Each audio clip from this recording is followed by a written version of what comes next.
Diriwayatkan oleh Imam Ahmad bin Hanbal dalam musnadnya bahwa ada seorang laki-laki yang bernama Nuaiman. Ini Nuaiman di kehidupan Rasul sallallahu alaihi wasallam ada orang yang seperti itu gitu. Orang yang sering minum minuman keras. Rasulullah SAW marah, murka. Rasulullah kalau yang berhubungan dengan Rasulullah tidak marah. Tapi kalau sudah berhubungan dengan agama, Rasulullah SAW adalah orang yang paling marah, orang yang paling istiqamah di dalam kebenaran. Maka Rasulullah panggil Nuaiman, apa yang kau lakukan? Dia katakan, aku minum minuman keras ya Rasulullah. Rasulullah cambuk dia. Kemudian dia bertobat kepada Allah. Kemudian ketahuan lagi minum.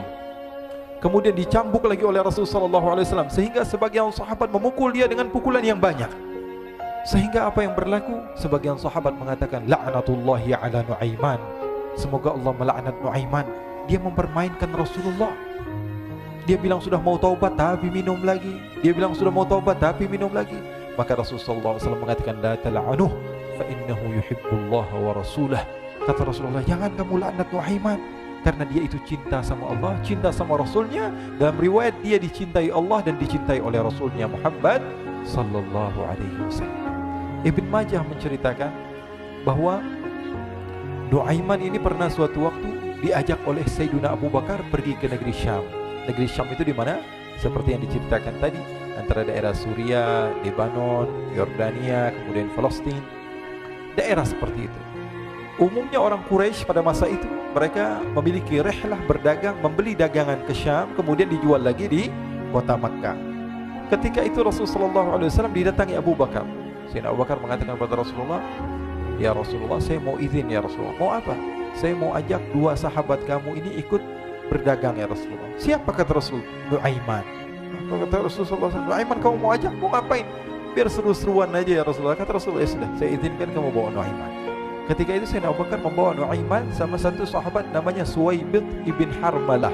Siapa namanya? Suwaibid ibn Harmalah. Ini sahabat Rasulullah SAW yang memiliki sifat yang berbeda-beda. Kalau Nuaiman ini aneh. Pernah Rasulullah SAW dibawain makanan banyak, dikasih Rasulullah, dikasih sahabat semua. Semuanya sudah makan, tiba-tiba si Nuaiman ini, sahabat Nabi Nuaiman mengatakan kepada Rasulullah, ya Rasulullah, ini yang penjualnya, tolong kau yang bayar ya Rasulullah. Makanan udah habis. Makanan udah habis. Rasulullah SAW bingung, saya yang bayar. Akhirnya Rasulullah katakan kepada sahabat, ayo keluarkan uang, kita patungan, kita bayar. Rasulullah aja dimainin, apalagi kita orang. Sallu ala Nabi Muhammad. Nuaiman diajak Sayyidina Abu Bakar. Kata Rasulullah SAW, benar kamu mau ajak Nuaiman? Iya ya Rasulullah. Diajaklah akhirnya. Diceritakan dalam riwayat Ibn Majah, diceritakan juga dalam Siyar A'lam An-Nubala, diceritakan juga dalam musnadnya Imam Ahmad bin Hanbal, dalam riwayat Imam Ahmad bin Hanbal.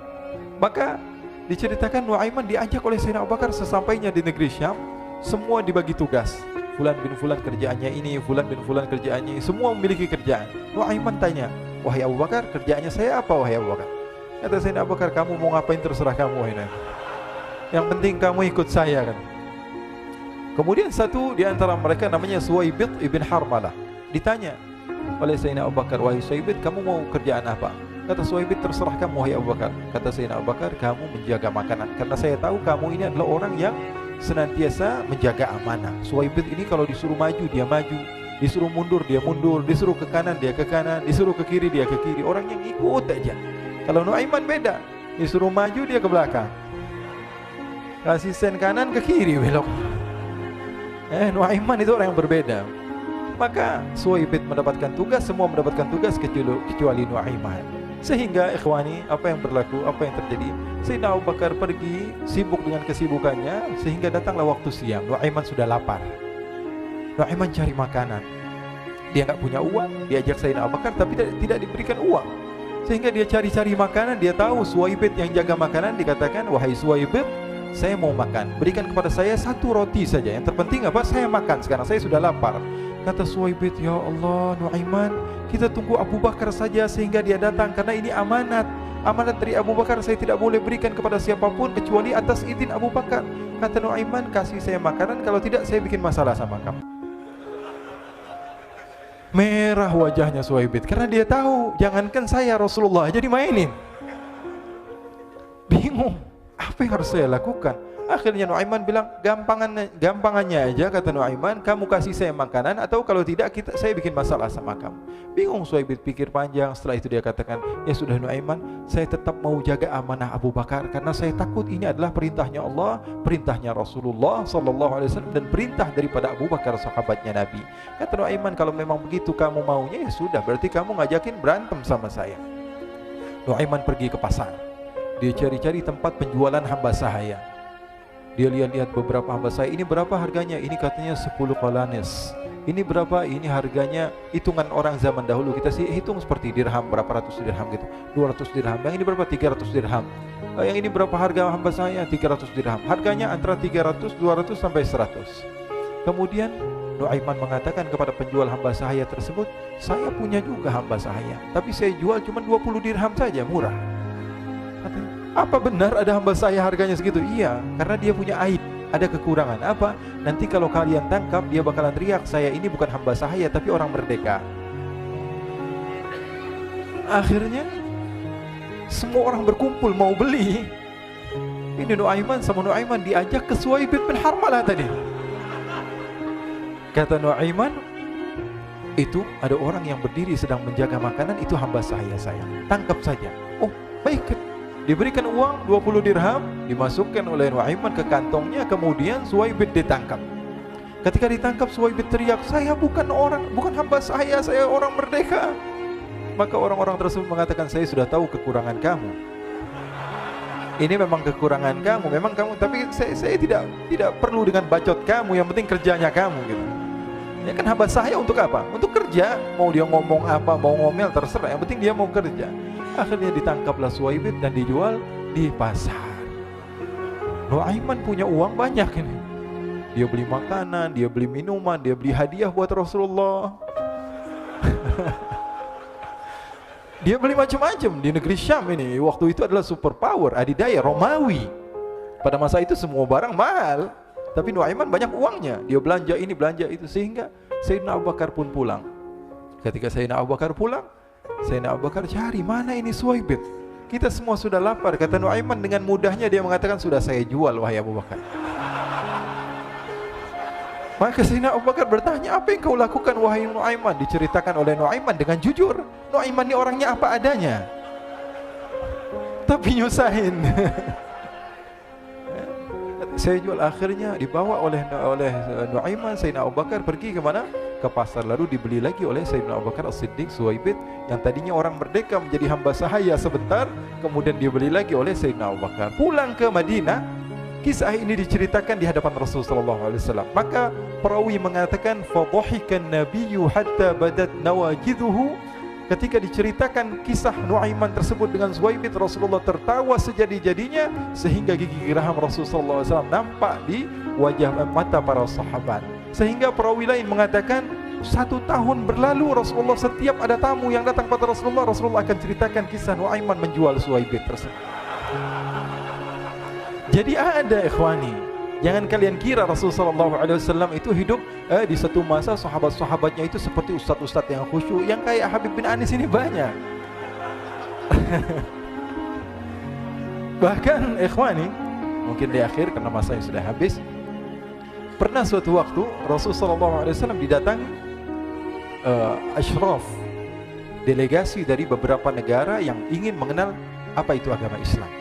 Sehingga mereka datang ke rumah Rasulullah SAW membawa unta, kendaraan yang ketika itu kendaraan yang paling mahal mereka miliki, itu unta yang paling mewah. Diikat di depan rumah Rasulullah SAW. Tamunya pun masuk, duduk bersama Rasulullah SAW.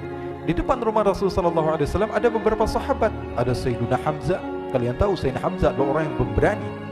Ada Sayyiduna Umar, kalian tahu Sayyidina Umar adalah orang yang pemberani.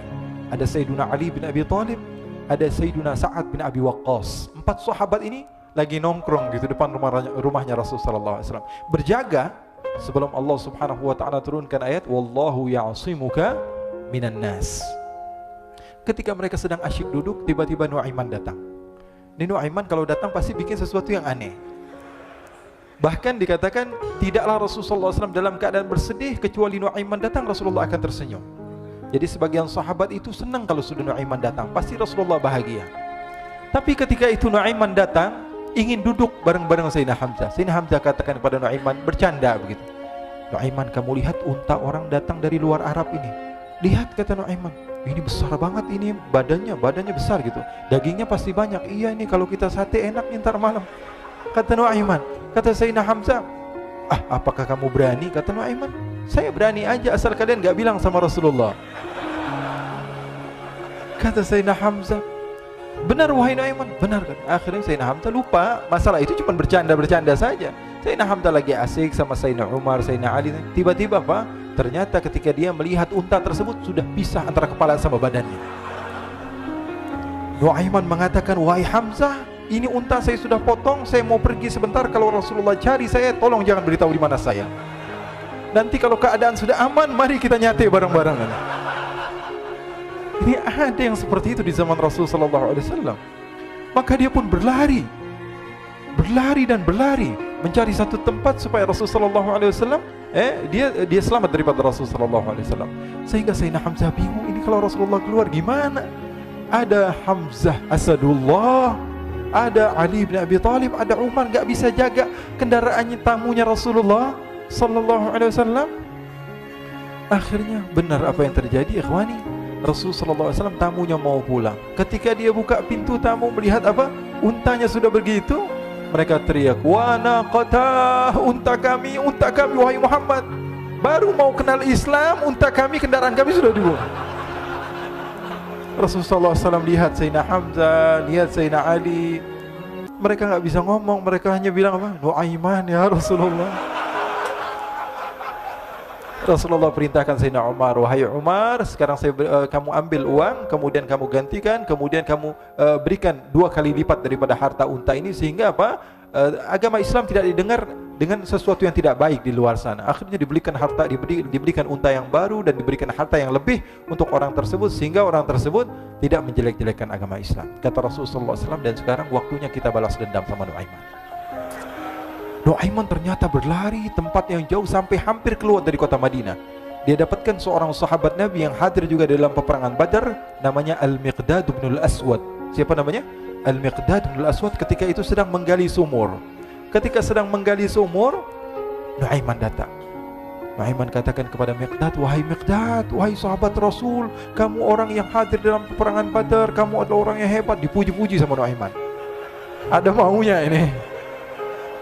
Akhirnya dia bilang, wahai Miqdad, tolong saya. Kenapa wahai Nuaiman, kamu ini kekasihnya Rasulullah, orang yang disayang sama Rasulullah. Kenapa?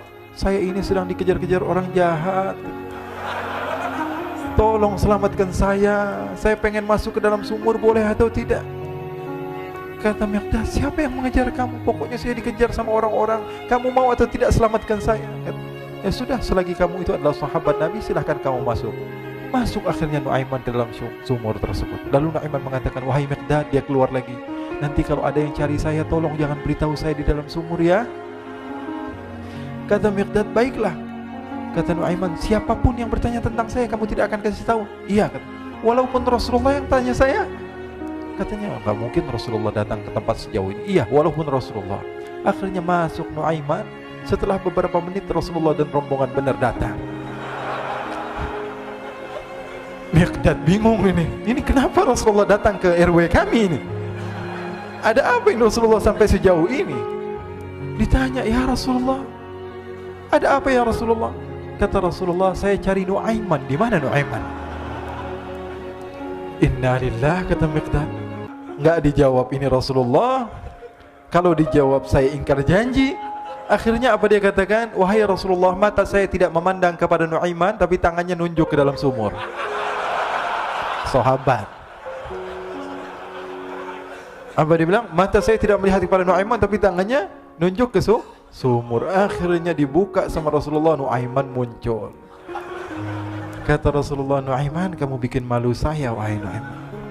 Ya Rasulullah, yang bersalah bukan saya, tapi orang yang mencari saya bersama kamu ya Rasulullah. Akhirnya Rasulullah nengok, siapa? Ternyata Nuaiman sudah lari kabur. Sallu ala Nabi Muhammad. Kisah-kisah seperti ini sebenarnya banyak sekali ya. Ini menunjukkan kepada kita bahwa kehidupan Rasulullah itu begitu indah. Rasulullah SAW, kalau kamu mau menjadi orang yang baik, contoh Rasulullah.